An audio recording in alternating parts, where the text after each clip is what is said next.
কোনো ভালো কিছু দেখে অভিভূত হয়েছেন তাহলে বলবেন মাশাআল্লাহ, এবং কোনো কিছু দেখে আশ্চর্য হয়ে আল্লাহর পবিত্রতা জ্ঞাপন করছেন বলবেন সুবহানাল্লাহ। উপরে ওঠার সময় পড়বেন আল্লাহু আকবার, নিচে নামার সময় বলবেন সুবহানাল্লাহ। এই বলাতে দুইটা লাভ হবে।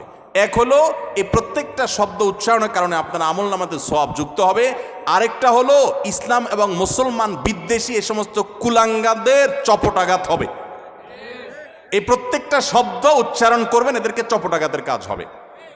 এরা এদেশের গণমানুষ বিরোধী। এদেশের শতকরা বেশ 99% মানুষ, যেই ধর্মের মানুষই হোক না কেন, প্রত্যেকটা ধর্মের মানুষ তার ধর্মীয় সংস্কৃতিকে আগলে রাখে, শ্রদ্ধা করে, এবং এই সম্মিলিত প্রচেষ্টা আমাদের সংস্কৃতি বেড়ে উঠেছে। এরা সেগুলোর দুশ্মন, এরা ইহুদি এবং খ্রিস্টানদের দালাল, এরা নির্লজ্জ, এরা বেহায়া। যদি বেহায়া না হতো, এরা দেখবেন কোরবানির ঈদ আসলে তারা বলে পশু